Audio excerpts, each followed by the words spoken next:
নমস্কার বন্ধুরা, কেমন আছেন সবাই? মৌমি লাইফস্টাইলে আপনাদের সকলকে স্বাগত জানাই। আজকে টিপটিপ করে বৃষ্টি হচ্ছে। এখন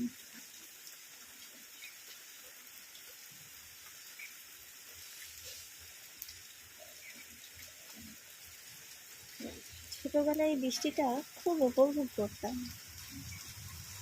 বৃষ্টিতে ভিজতাম, দৌড়ে বেড়াতাম, জলের উপরে ঝাপটা দিয়ে খেলা করতাম।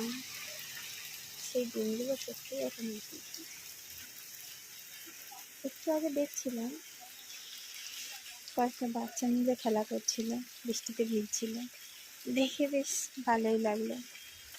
আমাদের ছোট্টবেলার অতীতটার কথা মনে পড়ে গেল।